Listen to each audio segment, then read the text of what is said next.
فاسألوا أهل الذكر إن كنتم لا تعلمون. Segala nikmat yang dilimpahkan kepada kita, dan sebagai seorang muslim pasti hatinya dipenuhi dengan keyakinan kalau kalimat alhamdulillah adalah kalimat penghubung antara dia dengan Tuhannya Allah Subhanahu wa taala, satu-satunya pencipta segala sesuatunya, baik di langit, di bumi, di kedalaman lautan, terjangkau atau tidak terjangkau oleh mata manusia. Dan Allah menjadikan kalimat alhamdulillah sebagai kalimat berterima kasih atau syukur yang dengannya segala kebutuhan kita untuk roda kehidupan di muka bumi ini akan terpenuhi. Dan juga kita mengucapkan selanjutnya salawat dan taslim, salam hormat kita kepada utusan Allah Subhanahu wa taala, Nabi besar Muhammad sallallahu alaihi wa ala alihi wa sahbihi wasallam, sebagaimana Allah telah perintahkan kita untuk mengucapkan, dan juga sebagai balas jasa kepada manusia terbaik ini yang telah menghabiskan 23 tahun dari masa hidupnya, 13 tahun fase Mekah semuanya dengan gangguan, bahkan puncaknya diusir dari kampung halamannya Mekah, dan 10 tahun fase Madinah semuanya penyempurnaan agama. Teman-teman sekalian, pada kesempatan ini kita akan membahas insya Allah baik hadirnya teman-teman dari Auckland, dari Indonesian Islamic Center, seingat saya bernama Uthman bin Affan ya, maaf kalau keliru. Kemudian juga bagi teman-teman yang mengikuti acara ini dari seluruh Nusantara bahkan seluruh dunia yang mengikuti online, kita akan membahas pada kesempatan ini insya Allah 1 jam ke depan. Tidak ada yang sia-sia bagi seorang muslim. Saudaraku seiman, kita akan mulai dulu menjelaskan tentang agama yang Anda anut ini. Perlu kita semua renungi baik-baik. Kalau agama ini adalah panduan hidup, agama ini adalah sesuatu yang akan selalu mengontrol, mengawasi, membantu dan menjelaskan kepada kita mana yang boleh dan mana yang tidak boleh. Dengan agama kita tahu mana makanan, mana minuman, mana pakaian, mana pendapatan, mana pergaulan yang boleh dan tidak boleh. Agama ini jauh lebih kita butuhkan daripada makanan pada saat lapar, minuman pada saat haus, tempat tidur dan istirahat pada saat kita sedang letih, bahkan obat pada saat kita sedang sakit. Karena agama akan menunjukkan kepada kita mana makanan, minuman, tempat tidur dan obat yang boleh dan mana yang tidak boleh. Itulah fungsi agama, saudaraku seiman. Dan agama yang Allah Subhanahu wa taala turunkan untuk menjadi petunjuk bagi manusia di muka bumi ini, dari awal Allah perintahkan agama itu sampai hari kiamat nanti hanya satu, yaitu agama Islam. Jadi dalam keyakinan seorang muslim tidak ada agama kecuali Islam. Ini Allah Subhanahu wa taala jelaskan, bisa teman-teman lihat dalam surah Al-Imran, surah nomor 3 ayat 19. Di mana Allah Subhanahu wa taala memastikan dalam ayat itu, innad dina 'indallahil Islam. Sesungguhnya agama di sisi Allah hanya Islam. Maknanya adalah tidak pernah Allah turunkan agama lain. Semua nabi-nabi dari Adam alaihissalam, Idris, Nuh, Hud, Saleh, Shu'aib sampai Nabi Muhammad alaihi wassalatu wassalam semuanya beragama Islam. Dan ini tidak ada agama lain. Perbedaan dasar di antara mereka hanya dalam syariat saja atau peraturan-peraturan yang Allah turunkan. Terkadang di masa satu rasul ada peraturan yang tidak dibolehkan dan di masa rasul yang lain dibolehkan. Tetapi induk judul agama mereka sama, yaitu Islam. Makanya Allah pastikan dalam surah Al-Imran yang akan dibaca oleh orang beriman sampai hari kiamat nanti, innad dina 'indallahil Islam, di ayat 19-nya. Sesungguhnya agama di sisi Allah hanyalah Islam. Lalu Allah perkuat lagi ini, masih surah yang sama, surah Al-Imran, surah nomor 3 ayat 85-nya. Wa may yabtaghi ghairal islami dinan fala yuqbala min wa huwa fil akhirati minal khasirin. Siapa yang coba-coba memilih selain Islam sebagai agamanya, maka tidak akan diterima darinya. Karena memang tidak ada agama lain yang Allah turunkan selain Islam, dan dia termasuk orang-orang yang rugi nanti di hari kiamat. Dan Allah Subhanahu wa taala memastikan di dalam ayat yang lain, siapapun yang berada dalam keadaan Islam, baik lahir dalam keadaan Islam atau dia mendapatkan hidayah sehingga masuk Islam di masa dewasanya, maka mereka semua berada di atas cahaya Tuhannya. Allah Subhanahu wa taala menyebutkan dalam surah Az-Zumar, surah nomor 39 ayat 22, "Afaman syaraha sadrahu lil islami fahuwa ala nuri min rabbih." Siapapun yang Allah lapangkan dadanya untuk menganut Islam, lahir dalam keadaan Islam atau mendapatkan petunjuk Islam pada saat dewasa, maka mereka benar-benar berada di atas cahaya Tuhannya. Jadi saudaraku seiman, ada sebab kenapa saya menyebutkan dalam pembukaan kita ini. Karena apa yang akan kita bahas tentang masalah tidak ada yang sia-sia bagi seorang muslim sangat berhubungan sekali dulu dengan pondasi dasar tentang kebenaran agama yang mereka anut. Jadi ini penting sekali. Dan ini tujuan juga agar setiap muslim, siapapun yang Anda mengikuti acara ini online ataupun offline, ya, maka Anda harusnya bisa memahami kalau agama yang Anda anut adalah agama yang benar, agama yang sempurna, dan juga layak untuk Anda jadikan sebagai produk yang Anda marketingkan, untuk Anda jadikan agar menyebar ya kepada semua manusia di sekitar Anda. Anda yang ada di Auckland tentunya kita berharap Anda bisa, jangan ragu untuk menawarkan kepada orang-orang Islam. Ya, jangan pernah ragu untuk menawarkan tentang kemuliaan agama ini. Dan Anda tidak perlu menjadi sosok Ahmad Didat atau menjadi Dr. Zakir Naik untuk menguasai Bible mereka sehingga Anda bisa berdebat dengan mereka. Bukan itu. Kita mengajak mereka untuk memahami agama kita. Pertanyaan sederhana, apakah Anda sudah tahu tentang Islam? Kalau dia mengatakan iya, biarkan dia menjelaskan tentang Islam apa yang dia ketahui. Lalu setelah itu Anda jelaskan tentang Islam apa yang Anda ketahui. Dan jangan pernah ragu teman-teman sekalian untuk mengajak orang untuk masuk Islam. Tawarkan saja. Hidayah di tangan Allah. Dakwah Islam ini tujuannya adalah penyampaian bukan penerimaan. Kapan seseorang muslim sudah menyampaikan, maka dia sudah menjalankan tugasnya sebagai seorang muslim menyampaikan agama yang benar. Masalah orang itu dapat hidayah, dia beriman atau tidak, itu bukan campur tangan kita. Subhanallah, saya ingin berbagi. Kemarin di hari Ahad, selepas sholat asar, saya kedatangan seseorang yang ikut sholat bersama kami di masjid di sebelah rumah. Setelah saya selesai mengimami sholat, ada seseorang saudara kita muslim datang dan mengatakan, Ustaz, saya diajak oleh seorang teman saya, non-muslim. Dia khusus minta, karena dia kerja di hari biasa, di weekday, maka di weekend ini dia minta saya khusus untuk datang bertemu dengan Ustaz. Padahal kami tidak ada janjian sebelumnya, subhanallah, gitu kan. Maka saya bilang, baik, di mana sekarang orangnya? Dia ada, kebetulan lagi datang di restoran kami, dan dia ingin sekali sebenarnya masuk Islam. Cuma ada beberapa hal yang dia ingin tanyakan. Bisa nggak ketemu Ustaz? Oh silahkan. Subhanallah, ketemu dengan saya. Jemaah sekalian, 5 menit ketemu. Dan hanya ngobrol sebentar tentang masalah Islam. Saya closing, saya mengatakan apakah Anda sudah siap untuk masuk Islam? Setelah saya jelaskan pada dia sederhana. Tentang Islam ada 2 pondasinya, ke-6 rukun iman, dan ke-5 rukun Islam. Lalu saya closing, saya mengatakan apakah Anda siap untuk masuk Islam? Dia mengatakan ya Ustaz. Lalu syahadat, kurang dari 1 menit syahadat itu. Asyhadu an la ilaha illallah wa asyhadu anna Muhammad Rasulullah. Dan kita terjemahkan, subhanallah, dengan itu saja kalimat ini, maka dalam hitungan 1 menit atau kurang dari 1 menit, dia telah terselamatkan oleh dengan izin Allah SWT dari api neraka. Itulah yang Nabi SAW katakan dalam sebuah riwayat sahih pada saat mendatangi atau menjenguk seorang anak muda Yahudi yang biasa membantu kebutuhan Nabi SAW. Pada saat lagi sakit keras, Nabi SAW datang ke rumahnya. Lalu kemudian Nabi SAW berada di atas kepalanya sambil mengatakan, wahai anak muda, masuk Islamlah. Itu penawarannya, masuk Islamlah. Maka dia pun melihat ke arah ayahnya.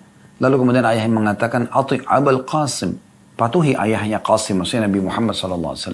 Karena anak pertama Nabi SAW namanya Al-Qasim. Dipanggil Abul Qasim. Maka pada saat itu pun dia syahadat. Setelah dia syahadat, kata Nabi SAW, Alhamdulillahilladzi anjahu minan nar. Segala puji bagi Allah yang menyelamatkan dia dari api neraka. Saya kedatangan seorang teman kemarin juga menceritakan kepada saya bagaimana ada seseorang musisi yang terkenal masuk Islam di tangan beliau. Saya terharu mendengar cerita itu, jadi saya ingin menyampaikan. Jadi saya tidak perlu juga menyebutkan nama saudara kita muslim yang menceritakan, tapi intinya kita ambil pelajarannya. Dia mengatakan saya datang kepada seseorang, kemudian dia takut melihat penampilan saya karena menggunakan pakaian muslim. Setelah itu kemudian saya cuma mengatakan saya pun adalah seorang musisi dulunya. Kemudian beliau mengatakan, apakah sudah ada seseorang yang pernah berbicara tentang Allah kepada Anda? tentang Islam, tentang Nabi Muhammad SAW. Mulailah terjadi diskusi ringan, setelah itu closingnya salaman untuk masuk Islam dan masuk Islam. Rata-rata subhanallah orang yang masuk agama ini, ya kalau kita mendengarkan sebab mereka masuk Islam, mungkin bagi kita seorang muslim biasa saja, tapi bagi mereka sangat bermakna. Oleh karena itu teman-teman jangan pernah ragu ya untuk berpegang teguh pada agama ini, menjalankan isi agama ini, dan juga menyebarkan dan mengajak orang lain untuk masuk Islam. Syaitan selalu membuat kita khawatir, ragu untuk menyebarkan agama ini, dan ini adalah kekeliruan yang luar biasa. Ini bisikan syaitan yang salah tentunya ya. Kemudian teman-teman sekalian juga Anda sudah tahu surah Al-Ma'idah surah nomor 5 ayat 3 Allah SWT memastikan kalau agama ini sudah sempurna ya. Dalam firman-Nya, "Al-yawma akmaltu lakum dinakum." Hari ini aku sempurnakan agama kalian. "Wa atmamtu 'alaikum ni'mati." Dan aku sempurnakan juga nikmatku kepada kalian. Maksudnya tidak butuh lagi selain agama Islam. "Wa raditu lakumul Islam dinan." Aku ridho Islam sebagai agama kalian. Kata Ibnu Abbas radhiyallahu anhuma, Allah telah mengabarkan ya, kepada Nabi-Nya Muhammad SAW dan kepada orang-orang beriman bahwasanya dia telah menyempurnakan Islam bagi mereka sehingga mereka tidak lagi membutuhkan tambahan selamanya. Allah telah melengkapkan agama Islam sehingga ia tidak akan pernah menguranginya selamanya. Dan Allah juga telah meridhoi agama Islam, maka Allah tidak akan pernah marah pada orang yang mengaplikasikan dan menjalankan Islam juga menyebarkannya. Ini luar biasa. Ajak orang lain masuk Islam teman-teman sekalian. Sampaikan kepada mereka berita gembira tentang masuk Islam. Bahwasanya kalau mereka masuk Islam, kesalahan-kesalahan mereka yang lalu, semua dosa-dosa mereka dimaafkan. Bahkan kebaikan-kebaikan mereka akan dapatkan. Apapun yang mereka pernah lakukan dalam pandangan agama Allah benar, seperti bakti sama orang tua, seperti bersedekah, menjenguk orang sakit, membantu orang susah, apa saja ya. Maka itu dalam Islam kena baik, sebelum mereka masuk Islam belum dicatat pahala, setelah masuk Islam itu tercatat semua pahala. Bagaimana Nabi SAW ya mengatakan kepada Amr bin As radhiyallahu anhu pada saat memasuk Islam, ya seorang anak muda dan tokoh Mekah yang pada saat itu mau masuk Islam, dia mengatakan, "Ya Rasulullah, saya mau masuk Islam tapi ada syaratnya." Kata Nabi SAW, "Apa syaratnya?" Dia mengatakan, "Semua dosaku yang lalu dimaafkan. Aku punya banyak kesalahan." Ya. Maka kata Nabi SAW, "Wahai Amr, ya, apakah engkau belum mengetahui kalau Islam itu setelah masuk Islam akan membersihkan semua kesalahan yang lalu? Apakah kau belum mengetahui bahwasanya orang kalau hijrah di jalan Allah juga akan membersihkan dosa-dosa masa lalunya? Apakah engkau belum tahu kalau haji bisa membersihkan dosa yang lalu semuanya?" Hadis ini riwayat Muslim. Begitu juga yang luar biasa yang disampaikan ya oleh Hakim ibn Hizam radhiyallahu anhu. Ini salah satu tokoh Mekah juga pada saat dia masuk Islam. Maka dia mengatakan, "Ya Rasulullah, bagaimana pendapat Anda dengan hal-hal yang pernah aku lakukan di masa jahiliyah? Dari sedekah, bebasin budak, dari silaturahim. Ya, apakah itu ada pahalanya?" Kata Nabi SAW, "Engkau telah masuk Islam bersama dengan ya, apa yang telah kamu lakukan dari kebaikan-kebaikan tersebut. Maka sampaikan berita gembira ini kepada mereka.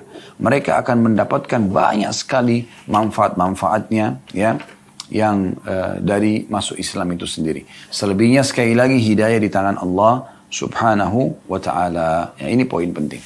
Baik teman-teman sekalian, setelah Anda menjadi seorang muslim, seluruh kegiatan Anda, seluruh aktivitas Anda, selama bukan dosa, hanya ada dua. Dia bagian daripada perintah agama atau hal yang mubah. Perintah agama, ada yang wajib dan ada yang sunnah. Ya. Atau yang dibolehkan, mubah sifatnya. Yang wajib misal, sholat 5 waktu.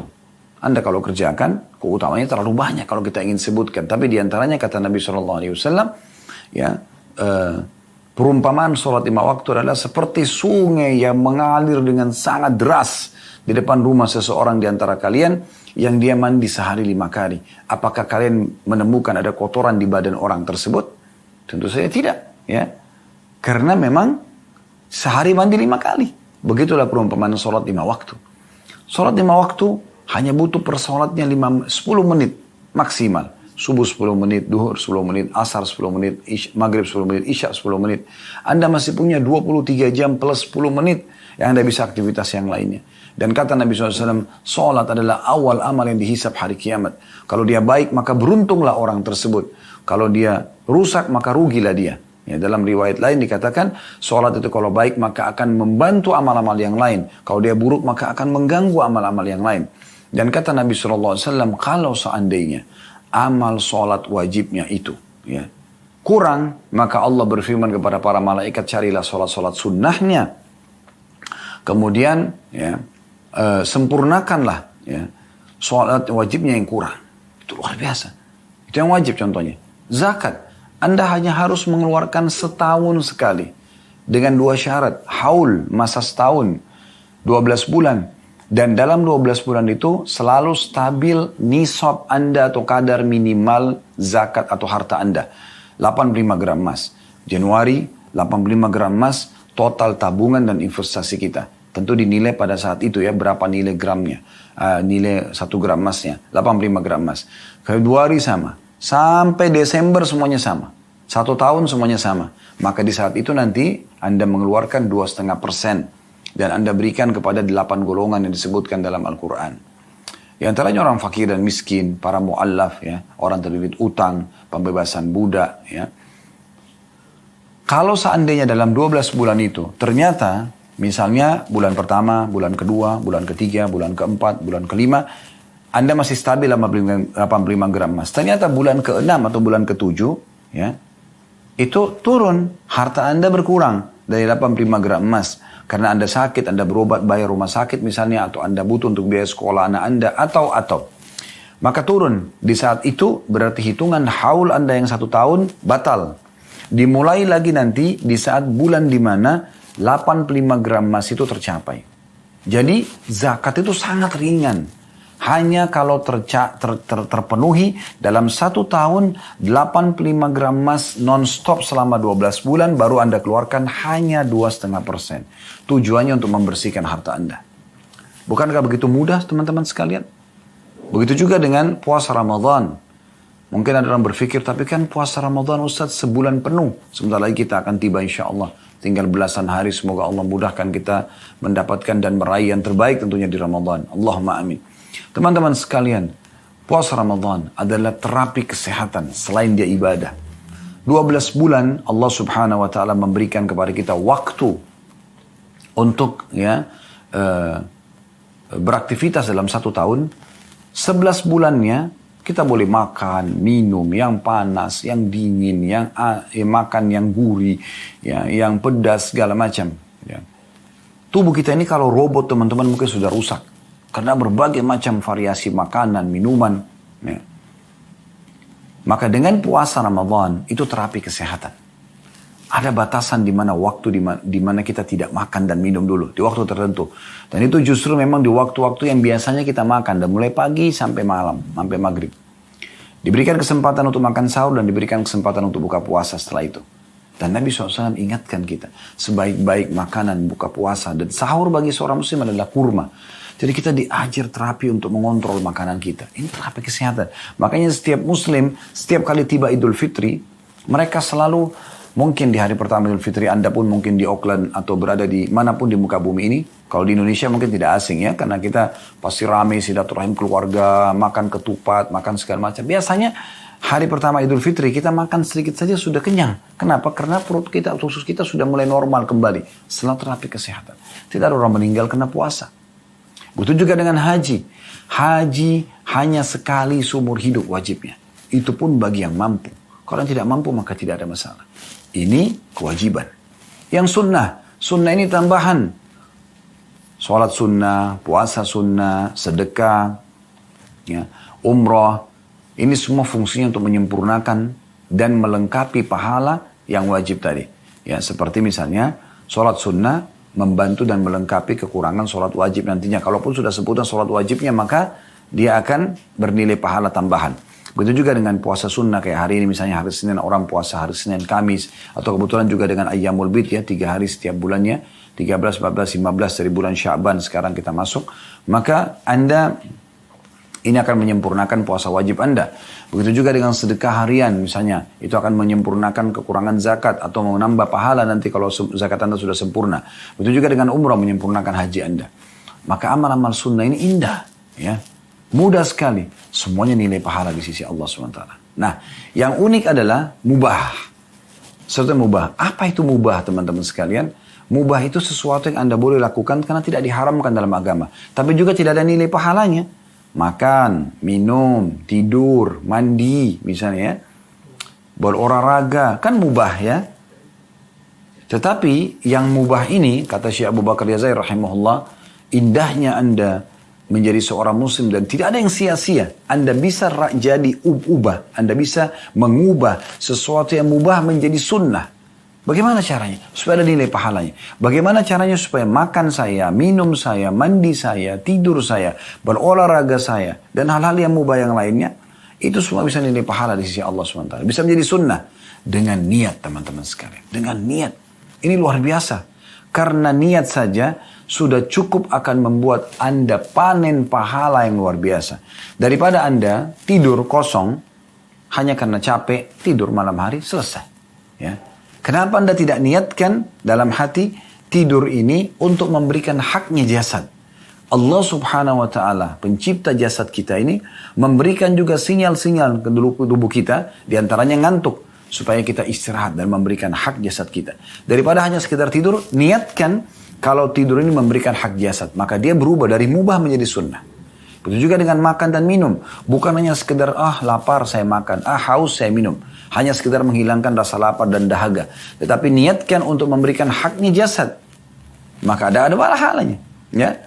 Karena Nabi SAW berkata kepada sahabat Uthman bin Mad'un, kepada Abu Darda, radhiyallahu anhu ajma'in, dua sahabat ini pernah ada riwayat menyebutkan, Nabi SAW menyebutkan jasadmu punya hak, ya, keluargamu punya hak, Tuhanmu punya hak. Jadi ini punya hak, ada pahalanya semua kalau diberikan haknya, ya gitu. Begitu juga pada saat mandi. Bukan hanya sekedar menghilangkan gerah, tetapi bagaimana memberikan hak jasad, karena Allah Subhanahu wa Ta'ala pencipta jasad ini memberikan kita rasa gerah dan memberikan kita rasa segar pada saat kita selesai mandi. Tujuannya untuk itu. Bagaimana supaya kita selalu menjaga jasad ini. Kenapa jenazah pun dimandikan? Padahal sebentar lagi masuk ke tanah, dikena tanah, gitu kan?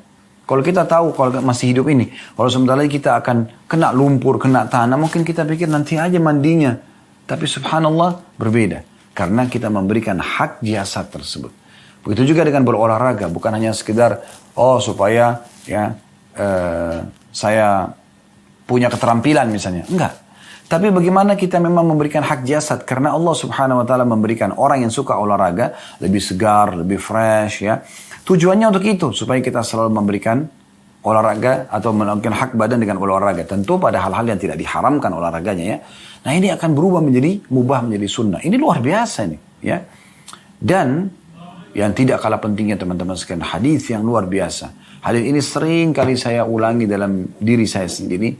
Dan saya juga sering mengucapkan di pengajian. Dan saya juga minta atau berharap teman-teman bisa merenungi hadis ini. Tentu kalau Anda sudah pernah dengar, alhamdulillah ini pengulangan. Kalau Anda belum pernah dengar, maka ini menguatkan dan menambah informasi buat Anda.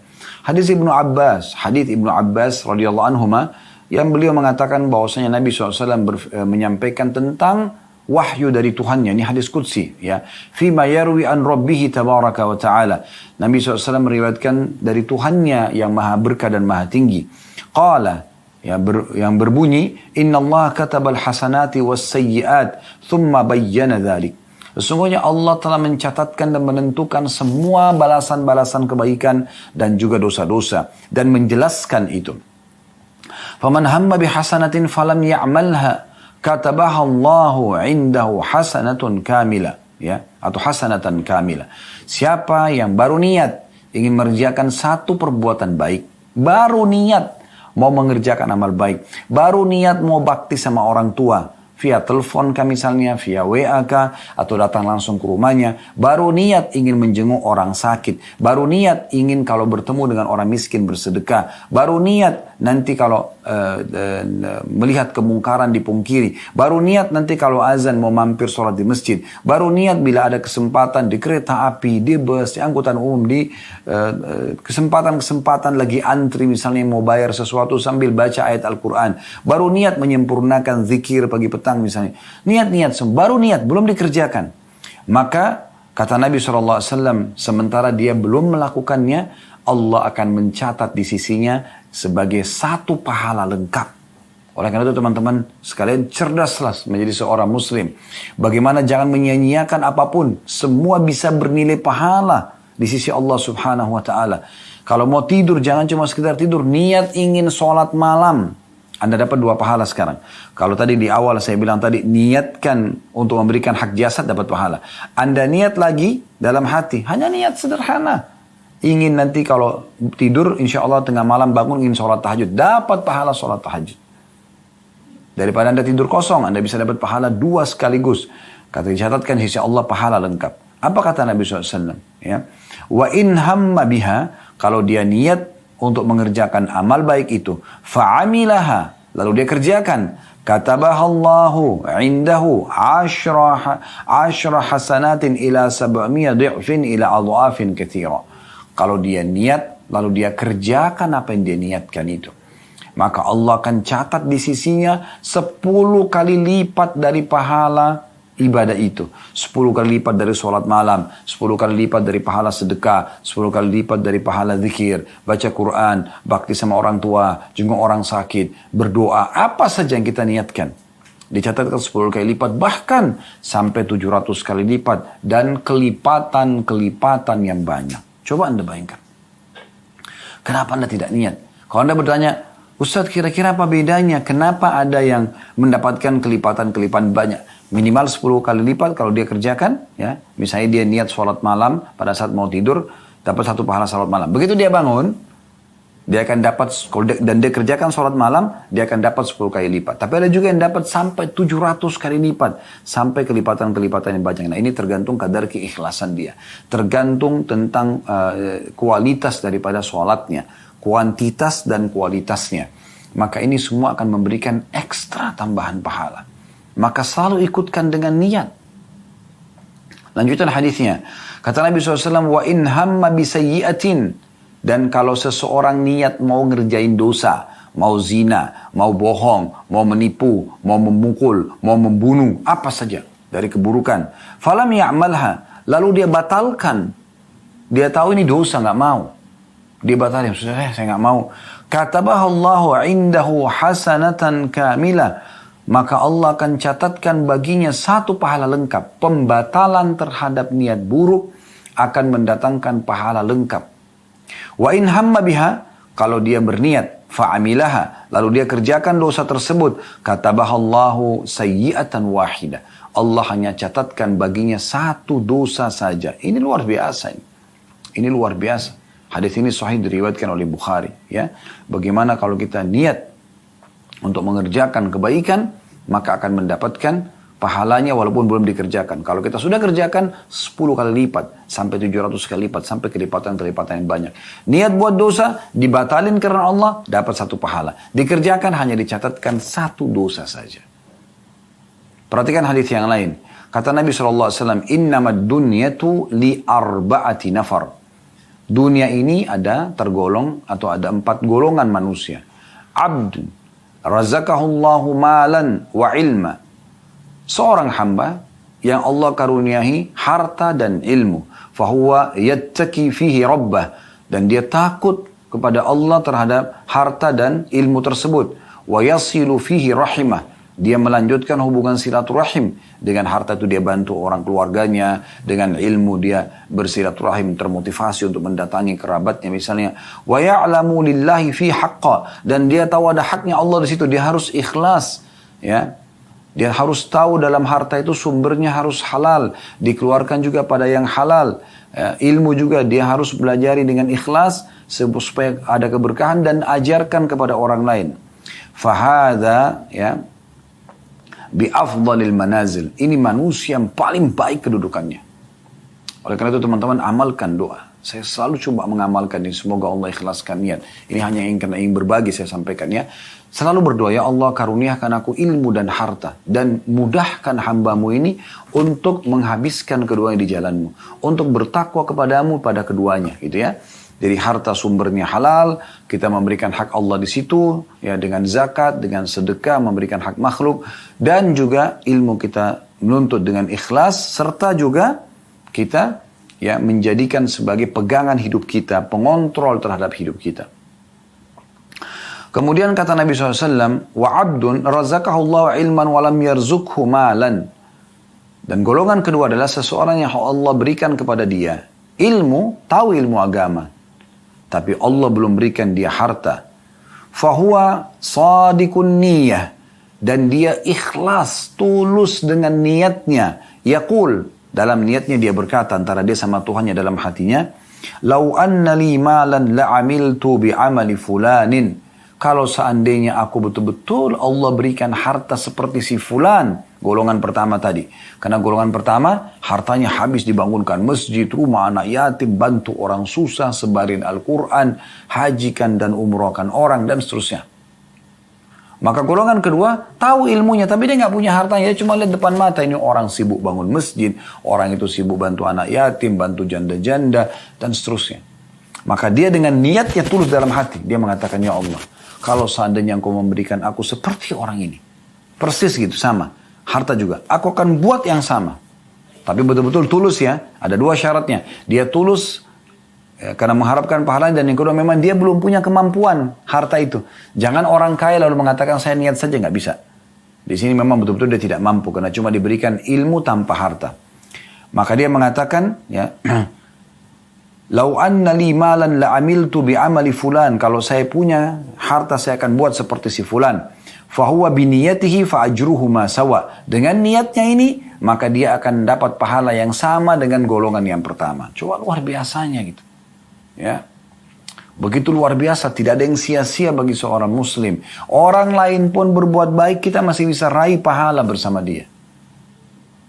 Teman-teman sekalian, coba lebih cerdas dalam memahami poin ini. Maaf, saya bukan mengatakan Anda tidak cerdas, tapi saya mengatakan lebih cerdas lagi. Ya. Kalau Anda lihat ada seseorang misalnya di Auckland, anggaplah, saya tidak tahu bagaimana keadaan di sana, tapi saya waktu diundang ke Australia kan tidak jauh dari sana, ya, sempat saya diperlihatkan oleh beberapa teman-teman, ini Ustadz gereja dibeli oleh seorang muslim, sekarang jadi masjid. Saya juga waktu diundang oleh teman-teman kita di Amerika, di Eropa kemarin, sama banyak ditunjukkan, ini masjid, gereja tadinya masjid. Lalu dilihatkan juga, ini gereja nih lagi diiklanin, siapapun mau beli bisa. Dan mereka lebih mendahulukan untuk beli gereja karena sudah punya izin tempat ibadah. Daripada Anda cuma mengatakan, oh itu gereja itu dibeli oleh si fulan, bapak ini misalnya, atau ibu itu misalnya. Kenapa Anda, karena Anda tidak punya uang sebesar dia untuk membeli, kenapa Anda tidak niatkan dalam hati, ya Allah, tulus. Tidak usah diucapkan antara Anda sama Allah. Kalau seandainya Engkau berikan aku kesempatan seperti orang ini, aku juga akan beli yang sama. Kalau ikhlas karena Allah, Anda dapat pahala gereja yang jadi masjid itu lengkap. Saudaraku seiman, mungkin Anda tidak asing sering melihat orang pergi haji dan umrah. Kenapa hanya cuma mengatakan, oh keluargaku si fulan, temanku si fulan pergi haji dan umrah. Anda mungkin belum punya kemampuan secara finansial. Kenapa Anda tidak bilang, ya Allah kalau seandainya antara Anda sama Allah sekali lagi dalam hati saja. Tidak ada ucapan lisan di sini. Niat dalam hati. Mengatakan, ya Allah kalau seandainya Kau memberikan aku sama dengan orang ini, aku akan buat yang sama. Saya pernah duduk di Masjidil Haram teman-teman, sambil saya merenungi, melihat pembangunan masjid yang luar biasa, orang yang tawaf non-stop 24 jam, orang yang sa'i. Berapa banyak pahalanya? Sholat di sana 100.000 pahala, kita kalau sholat sendiri. Berjamaah kali 25 kali lipat, diangkat 27 derajat. Yang jadi imam dapat pahala makmumnya, yang jadi muadzin dapat pahala seluruh orang yang sholat sana. Berapa juta orang yang sholat di sana, non-stop. Sholat wajib, sholat sunnah, tawaf dan segala macam. Tapi ada satu poin penting. Kadang-kadang orang tidak pikirkan berapa banyak pahala yang didapatkan oleh keluarga Al Saud, ya, keluarga pemerintah Saudi sekarang yang merenovasi masjid itu. Pernah nggak teman-teman Anda merenungi dan Anda berpikir Kan kita tidak punya kemampuan mungkin sampai miliaran dolar untuk membiayai pembangunan renovasi masjid sebesar itu. Tapi dengan hadis ini, terimalah berita gembira saudaraku seiman. Sekali lagi, dengan hadis ini terimalah berita gembira, Anda bisa panen pahala mereka.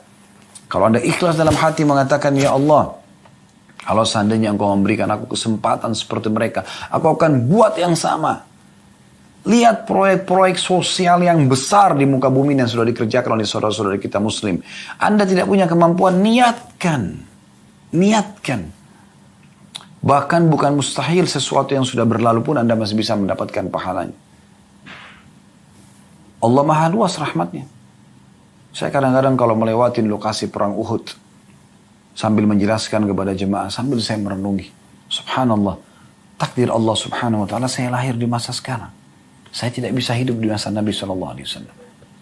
Apakah peluang pahala Uhud, pahala Badr, pahala Hunain, Fathi Makkah, Khaybar, ya, kemudian Tabuk, semua akan hanya sebagai kenangan sejarah saja? Atau masih ada peluang saya ikut serta berpahala bersama mereka? Maka jawabannya teman-teman, kalau kembali kepada hadis ini, Anda bisa dapatkan dengan niat, ya Allah, andai saja Engkau hidupkan aku di masa itu, aku akan buat yang sama. Aku akan menjadi sahabat Rasulullah SAW. Aku akan berperang bersama Nabi SAW. Aku akan berusaha untuk mati syahid. Ikhlasnya. Bukan mustahil teman-teman. Dengan rahmat Allah SWT, Anda dapat pahala semua peperangan-peperangan tersebut. Bukankah ini sesuatu yang agung teman-teman sekalian? Tidak ada yang sia-sia bagi seorang muslim. Dengan niat dia bisa itu. Apalagi kalau dia melakukannya, sudah kita jelaskan, 10 kali lipat, sampai 700 kali lipat, dan kelipatan-kelipatan yang banyak. Itu luar biasa. Dan ingat, jangan menjadi orang yang selanjutnya. Hadis masih berlanjut ya. Kata Nabi SAW, dunia 4 golongan. Yang pertama, Allah kasih ilmu dan harta, lalu dihabiskan jalan Allah. Ini orang yang paling baik. Yang kedua, orang Allah kasih ilmu tapi tidak punya harta. Sudah kita berikan contoh-contoh tadi. Maka lalu dia dengan niat yang ikhlas, dia mengatakan, ya Allah, kalau Engkau berikan aku seperti yang fulan, golongan pertama, yang sibuk menghabiskan hartanya di jalan Allah, ilmu kan dia sudah punya, tinggal hartanya, maka saya akan buat yang sama, maka pahalanya sama. Golongan yang ketiga, wa abdun razaqahullahu malan wa lam yarzuqhu ilma. Seorang hamba yang Allah karuniai harta tapi tidak diberikan ilmu. Dia kaya raya tapi tidak pernah mau belajar agama. Fahuwa yakhbitu fi malihi bi ghairi ilmin. Maka dia habiskan hartanya di jalan yang salah tanpa ada ilmu.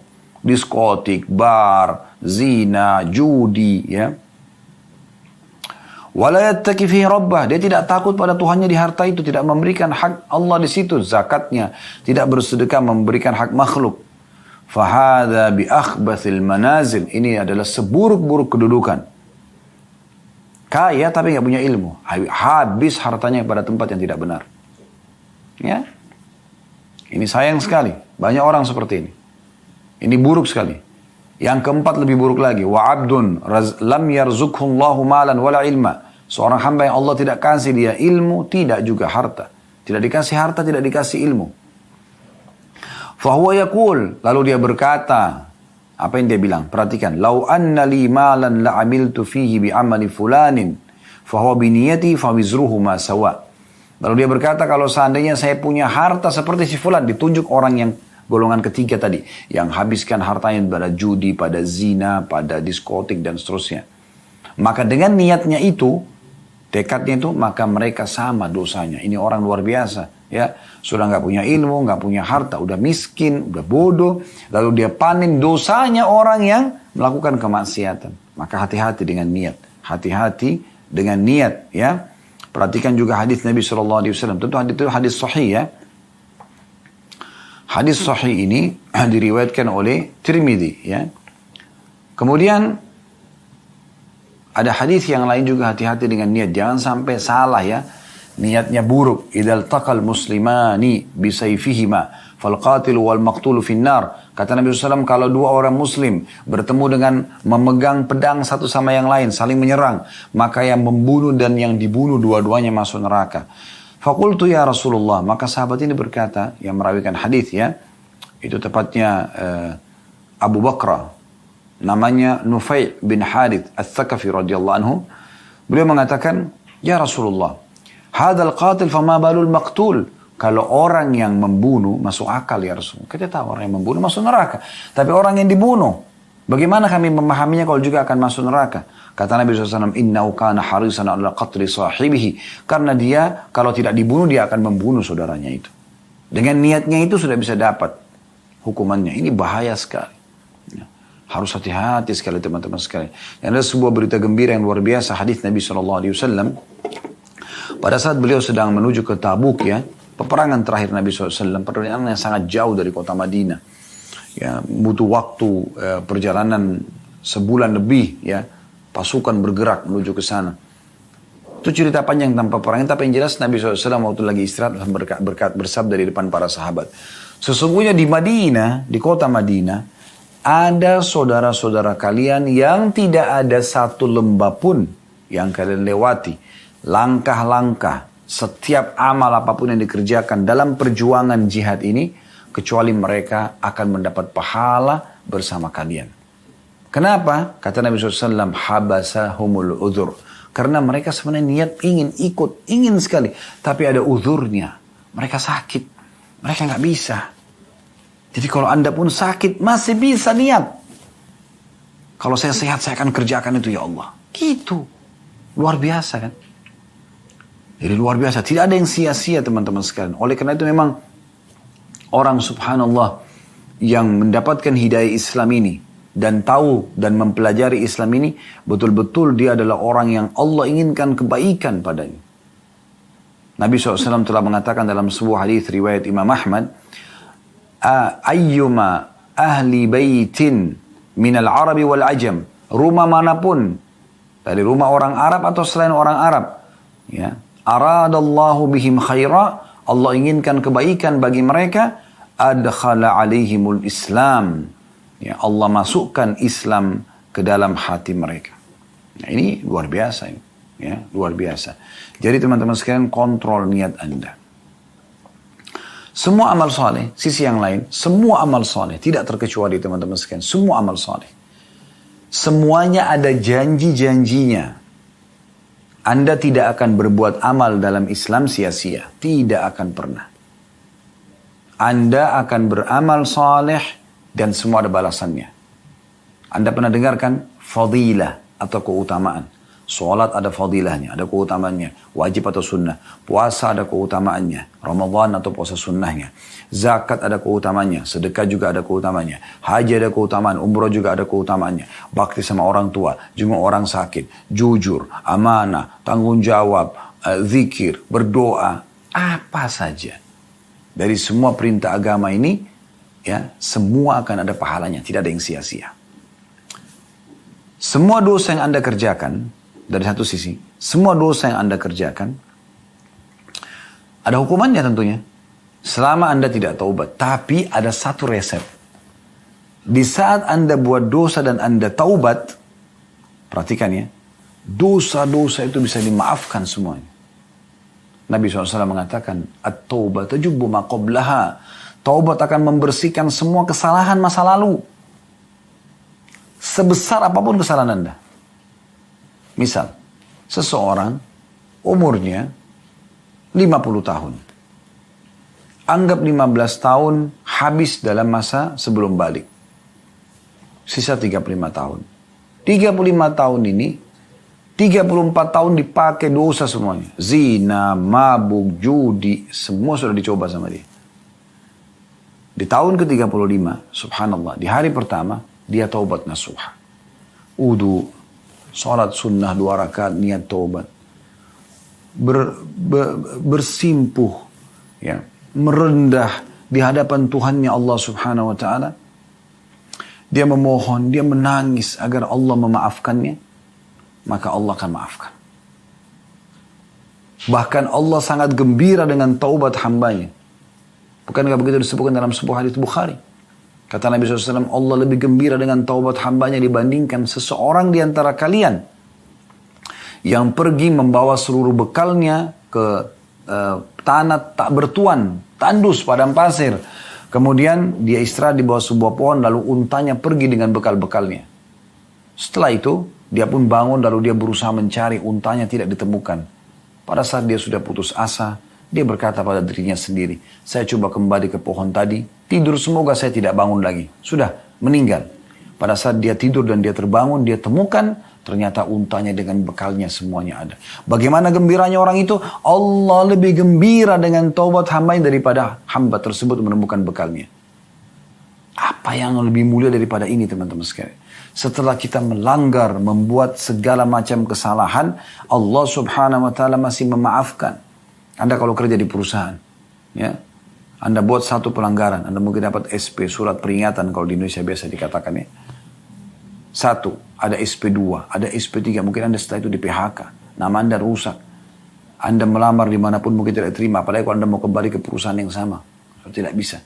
Tapi Allah subhanahu wa ta'ala berbeda, subhanallah. Allah subhanahu wa ta'ala akan menerima taubat hamba-hambanya. Allah akan membersihkan semua yang lalu. Dan Islam mengajarkan kepada kita untuk tidak akan pernah membahas masa lalu orang. Umar bin Khattab dulu pemabuk. Suka memukul kaum muslimin. Tapi setelah taubat, Allah memerintahkan umat Islam untuk mengenang sekarang ke depannya. Apa kiprah dia setelah sekarang, itulah yang dinilai. Setelah taubat, ke depannya itulah yang dinilai. Islam tidak pernah mengorek-ngorek masa lalu orang. Bahkan anjurannya agar menutupi masa lalu kita, tidak perlu kita ekspos. Begitu luar biasa Islam teman-teman sekalian. Lalu apa yang membuat Anda ini ragu untuk terus mempelajari Islam, untuk terus ya lebih menyebarkan Islam, menawarkan kepada orang lain, gitu kan? Dan orang kalau menjadi muslim yang benar, dia akan sangat luar biasa baiknya. Asal Anda jalankan Islam ya. Perhatikan sabda Nabi SAW. Renungi ini dan jadikan sebagai prinsip hidup. Kata Nabi SAW, al-mu'minu ya'lafu wa yu'laf. Ya. Orang-orang mukmin itu ya, bisa diterima dan bisa menerima orang lain. Wala khaira fiman la ya'laf wa la yu'laf. Dan tidak akan dinilai orang itu baik kalau dia tidak bisa menerima atau bisa diterima oleh orang lain. Wa khairun nasi anfa'um linnas. Dan paling baik ya di kalangan manusia adalah yang paling bermanfaat bagi orang lain. Ini prinsip dasar seorang muslim. Dan kalau Anda menjadi seorang muslim yang benar, Anda tidak akan mungkin ya menjadi orang yang sia-sia. Termasuk perbuatan Anda sia-sia buat diri Anda sendiri atau buat orang lain. Perhatikan sabda Nabi SAW, al-mu'minu ya'lafu wa yu'laf. Orang mukmin itu bisa menerima dan juga bisa ya diterima. Wala khaira fi man la ya'laf wa la yu'laf. Dan tidak ada kebaikan bagi orang yang tidak bisa diterima ataupun menerima. Ya. Wa khairun nas anfa'um linnas. Dan orang yang paling baik di antara muslimin yang paling bermanfaat bagi orang lain. Dan memang orang muslim itu selalu bermanfaat. Selalu memberikan manfaat. Boleh nggak saya silaturahim atau bakti sama orang tua yang non-muslim? Boleh. Bahkan wajib Anda bakti sama orang tua Anda non-muslim. Boleh nggak saya silaturahim dengan keluarga non-muslim? Wajib Anda silaturahim dengan mereka. Boleh nggak saya bertetangga, berteman, partner bisnis dengan orang non-muslim? Boleh. Yang tidak boleh hanya satu. Mendukung ibadah mereka saja. Itu saja. Kalau sudah ibadah mereka ya sudah. Lakum dinukum waliyadin. Ya. Kan kuliah al-kafirun jelas ya. Surah al-kafirun. Kul ya ayyuhal kafirun. Katakan hai orang kafir. La abudu ma ta'budun. Saya tidak akan ikut apa yang kalian sembah. Ya. Wala antum abuduna ma'bud. Kalian juga tidak usah ikut-ikutan apa yang saya sembah. Tidak usah ikut-ikut ritual. Ya gitu. Ibadah. Diulangi lagi. Wala ana abidun ma'abadtum. Saya tidak akan ikut-ikutan apa yang kalian sembah. Wala antum abuduna ma'bud. Kalian juga tidak usah ikutan apa yang saya sembah. Lakum dinukum adin. Kalian punya agama dan saya juga punya agama. Tapi selain daripada ini dianjurkan. Dalam riwayat lain kata Nabi SAW, khairun nas anfa'um linnas. Ya. Sesungguhnya manusia yang paling baik adalah yang paling bermanfaat bagi manusia yang lain. Perhatikan ya. Bagaimana Nabi SAW menjelaskan rinciannya. Wa habbul a'mali ilallahi ta'ala. Dan ketahuilah bahwasanya amal yang paling dicintai oleh Allah subhanahu wa ta'ala.